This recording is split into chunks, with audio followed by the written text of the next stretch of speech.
Alors, nous avons vu l'approche horizontale. Maintenant, on va voir l'approche sectorielle.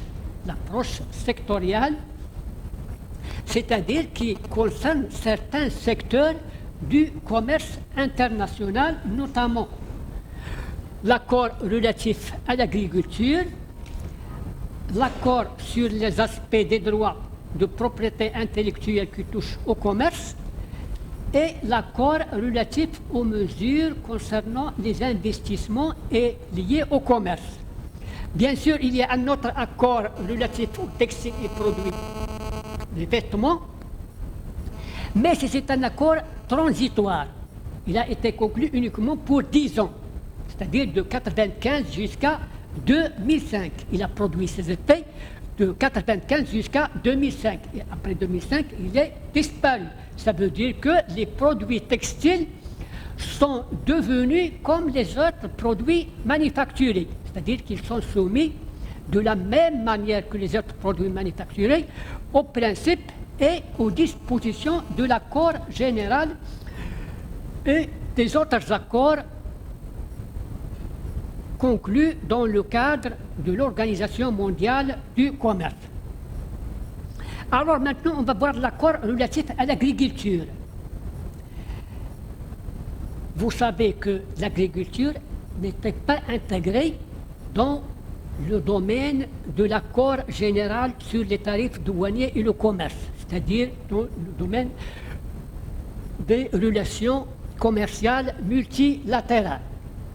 Ils ont été exclus à cause de la discordance des accords entre la communauté européenne, surtout les pays développés. La communauté européenne applique une politique agricole propre qui protège ses producteurs nationaux et qui veille ou qui essaye d'exporter le maximum possible de produits agricoles vers les autres marchés. C'est la même politique qui a été adoptée aussi par les États-Unis d'Amérique et le Japon et les autres pays industrialisés. C'est pour cela que les pays en voie de développement ont imposé aux autres pays développés d'inclure ou d'intégrer le commerce des produits agricoles dans le cadre des règles et des principes de l'accord général sur les tarifs douaniers et le commerce et les autres accords multilatéraux. Et dans ce cadre a été conclu l'accord sur l'agriculture au cours des négociations commerciales multilatérales de l'Uruguay. L'accord relatif à l'agriculture ne constitue qu'une phase certes fondamentale, mais qui n'est que la première dans la poursuite du processus de réforme. Compte tenu de l'ampleur de la tâche, l'objectif de la libéralisation ne pourra être atteint qu'à long terme, ce qui nécessite un processus continu de négociation. Ça veut dire que l'accord ne vise pas à interdire d'une manière complète les restrictions à l'importation ou, par exemple, à interdire le soutien à la production ou le soutien aux exportations. Mais il s'agit uniquement de limiter ces pratiques, c'est-à-dire le soutien à la production ou le soutien à l'exportation ou les obstacles à l'importation des produits agricoles des autres pays. L'accord se compose des éléments suivants. D'abord, l'accès au marché. L'accès au marché comporte 2 points essentiels. D'abord, la transformation des obstacles aux importations agricoles en équivalent tarifaire. En effet, les principales barrières aux importations de produits agricoles prenaient la forme d'obstacles non tarifaires, bien sûr. Il s'agit là de mesures gouvernementales de nature administrative qui ont pour caractéristique commune de ne pas reposer sur des mécanismes de prix, comme par exemple les tarifs douaniers. Ce sont les obstacles les plus pernicieux aux échanges commerciaux, car il est impossible de le surmonter par les voies normales de marché. C'est pour cela qu'on a décidé de le transformer en droit de douane. C'est-à-dire que les pays, pour libéraliser un peu les échanges des produits agricoles, ont décidé de ne pas recourir aux obstacles non tarifaires, mais de les transformer en tarifs douaniers. C'est-à-dire, au lieu d'appliquer, par exemple, au lieu d'interdire l'importation d'un produit, on lui applique un tarif douanier, même s'il est très élevé. Et dans les négociations, on peut être d'accord, on peut se mettre d'accord, c'est-à-dire l'ensemble des États peut se mettre d'accord pour diminuer ces droits de douane, alors qu'ils n'ont pas d'armes pour combattre les obstacles non tarifaires. Mais la manière de calculer cette transformation des obstacles aux importations agricoles en équivalent tarifaire est un peu compliquée et très technique. Une fois les pays ont interdit l'application d'obstacles non tarifaires aux échanges et ont décidé de les transformer en tarifs douaniers, ils ont décidé en même temps de réduire ces droits de douane. Alors, les droits de douane de produits agricoles, une fois établis, ont été consolidés et réduits de 36% sur une période de 6 ans, en ce qui concerne les pays, les pays développés, c'est-à-dire à partir de 1995. Alors que les pays en voie de développement bénéficient d'un délai de 10 ans et n'étant tenus qu'à une réduction de 24%.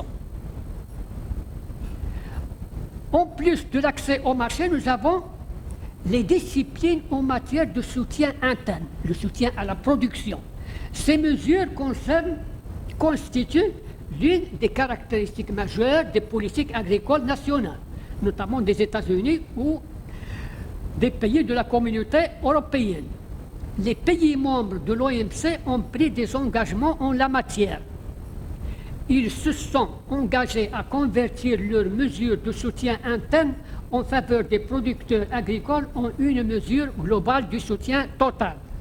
Cette mesure globale de soutien devra être progressivement réduite de 20% durant la période de mise en œuvre de 6 ans, en ce qui concerne les pays développés, et de 13,3% pour 10 ans, en ce qui concerne les pays en voie de développement. Voilà pour les disciplines relatives au soutien interne.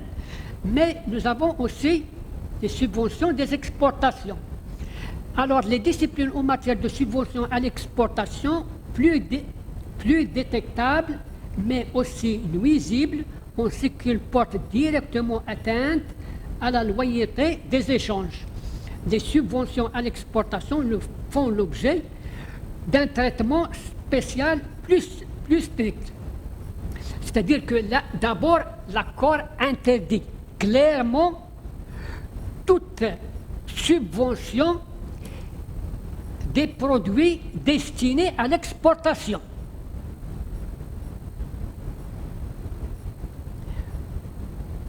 Ils sont cernés avec plus de précision à partir des techniques utilisées par les pouvoirs publics. Ensuite, les pays membres ont pris l'engagement de les consolider, puis de les réduire de 36% sur la période de mise en œuvre de 6 ans pour les pays développés et de 10 ans et de 24% pour les pays en voie de développement. Alors voilà pour l'accord en bref. Pour l'accord relatif à l'agriculture.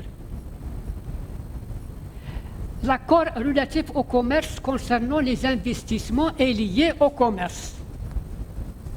L'accord défini, c'est un accord qui a été conclu, bien sûr, lors des négociations de l'Uruguay. Il fait partie des accords multilatéraux relatifs aux marchandises, c'est-à-dire au commerce des marchandises visibles. L'accord définit les mesures concernant les investissements et liés au commerce.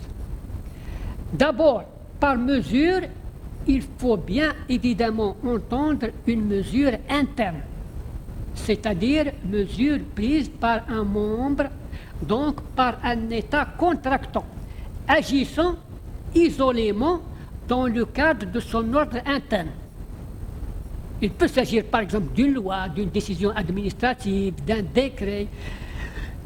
Et il suffit que l'on se trouve en présence d'un acte destiné à produire des effets de droit. C'est une mesure interne qui est destinée à produire des effets de droit.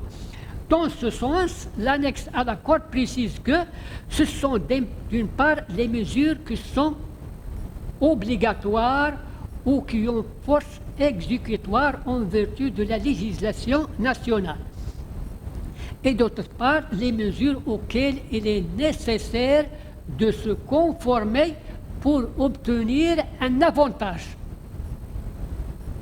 Mais il s'agit aussi de mesures qui concernent les investissements. Ce n'est pas n'importe quelle mesure. Ces mesures doivent concerner l'investissement ou les investissements étrangers, les investissements internationaux, et non les investissements internes, c'est-à-dire les investissements constitués par les ressortissants d'un membre sur le territoire d'un autre membre. Ensuite, ce sont des mesures liées au commerce, c'est-à-dire qui ont une influence sur le commerce et qui affectent le commerce international des marchandises, en violation des principes fondamentaux sur lesquels repose le système international commercial ou le système de l'OMC. Mais il ne s'agit en fait que de deux principes. C'est-à-dire que ces mesures ne doivent pas porter atteinte à deux principes fondamentaux. Le principe du traitement national de l'article 3, paragraphe 4 de l'accord général, et le principe de l'élimination des restrictions quantitatives, c'est-à-dire l'article 11 de l'accord. Les mesures incompatibles avec l'obligation d'accorder le traitement national sont au nombre de deux. Les mesures incompatibles avec l'obligation d'accorder le traitement national sont au nombre de deux. Les mesures qui obligent l'entreprise à acheter ou à utiliser des produits d'origine nationale au lieu d'un produit étranger. Aussi, les mesures qui imposent à l'entreprise de respecter une corrélation entre l'acquisition ou l'utilisation de produits importés en volume ou en valeur des produits exportés. Les mesures incompatibles avec l'obligation de procéder à l'élimination générale des restrictions quantitatives sont au nombre de trois. D'abord, les restrictions de l'importation par une entreprise de produits ayant un lien avec sa production locale d'une manière générale. Et les restrictions de l'importation par une entreprise de produits servant ou liés à sa production locale en limitant l'accès de l'entreprise aux devises à un montant lié aux entrées de devises attribuables à l'entreprise. La troisième condition, ça concerne les restrictions de l'exportation, c'est-à-dire c'est l'État a besoin de la production de l'entreprise pour subvenir aux besoins internes, il interdit à cette entreprise d'exporter sa production sur les marchés des autres pays. Ça, c'est une contravention à l'accord sur les aspects ou sur les investissements liés au commerce. Nous avons enfin l'accord sur les aspects des droits de propriété intellectuelle qui touchent au commerce. Qu'est-ce que veut dire la propriété intellectuelle? La propriété intellectuelle vise toutes les œuvres de l'esprit, qu'elles portent sur la création littéraire ou artistique, les inventions ayant une application industrielle ou les procédés de commercialisation.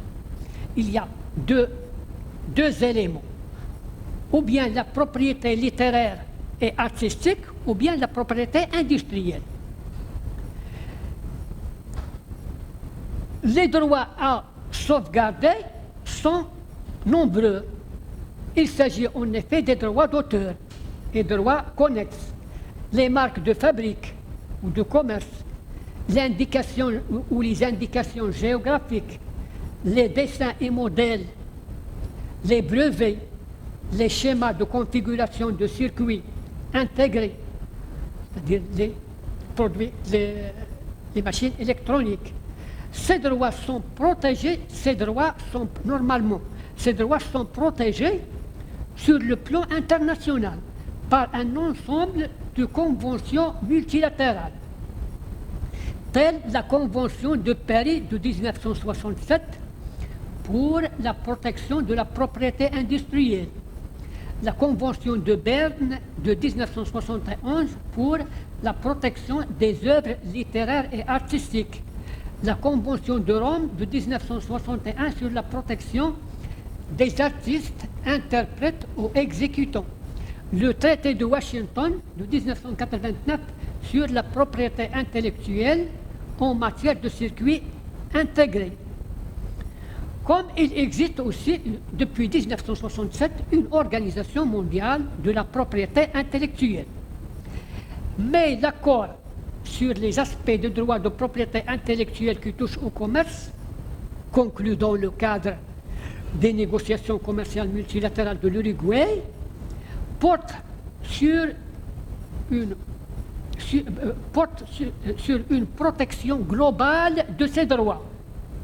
Il couvre tous les éléments constitutifs de la propriété intellectuelle et les dotant d'un régime juridique international minimum de protection, assuré de moyens efficaces, tant nationaux qu'internationaux, pour en assurer le respect.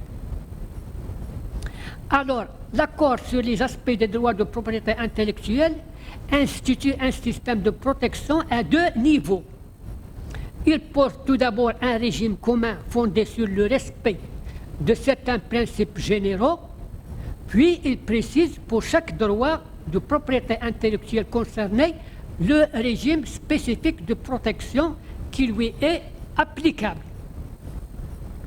Alors, le régime commun de protection. Dans le cadre du régime commun de protection, il s'agit de l'extension à ce secteur de deux clauses cardinales et traditionnelles du commerce international, que sont celle de la nation la plus favorisée et celle du traitement national. Ça veut dire que les États qui protègent la propriété intellectuelle doivent respecter ces deux principes, c'est-à-dire ne pas faire de discrimination en vertu du principe de la clause de la nation la plus favorisée entre les auteurs étrangers et aussi sur la base de traitement national de ne pas faire de discrimination entre les auteurs nationaux et les auteurs étrangers. En ce qui concerne les règles spécifiques de protection, il s'agit en l'occurrence des droits d'auteur et droits connexes, en vertu de l'article 9 jusqu'à l'article 14, la marque de fabrique ou de commerce, article 15 à 21, les indications géographiques, les dessins et modèles industriels, les brevets, tous ces droits doivent être respectés ou les États sont tenus de respecter les droits des auteurs de ces différents droits, que ce soit les droits d'auteur ou la marque de fabrique ou les indications géographiques ou les dessins ou les brevets. Et il y a, ce qui est plus important, c'est qu'il y a un contrôle du régime international posé, c'est-à-dire que l'accord prévoit un régime pour protéger ces droits. Si on le compare à l'Organisation mondiale de la propriété intellectuelle, cette organisation ne dispose pas de moyens pour contrôler l'application des dispositions des conventions internationales, alors que dans le cadre de l'accord sur les aspects des droits de propriété intellectuelle, il prévoit certaines dispositions qui veillent au contrôle et au respect de ces droits. Et ce contrôle se situe à deux niveaux, national et international. Sur le premier plan, c'est-à-dire national, il y a un contrôle administratif accompli par les autorités douanières d'abord et un contrôle effectué par les tribunaux nationaux. Pour les marchandises contrefaites et piratées, le détenteur du droit pourra obtenir la suspension de la mise en circulation de ces produits par les autorités douanières. La destruction des marchandises incriminées pourra être décidée, mais sous contrôle judiciaire. Ensuite, quant aux procédures judiciaires, elles doivent être loyales et équitables. Le détenteur d'un droit doit être en mesure de défendre ses intérêts avec l'aide d'un conseil indépendant, notamment avec l'aide d'un avocat. Et il y a le contrôle international, bien sûr, qui est exercé dans le cadre du système de l'OMC, c'est-à-dire par l'organe de règlement des différends, puisque l'accord sur les aspects des droits de propriété intellectuelle fait partie intégrante des accords multilatéraux gouvernés par l'organisation. Toute partie lésée peut recourir à l'organe de règlement des différends pour défendre ses droits.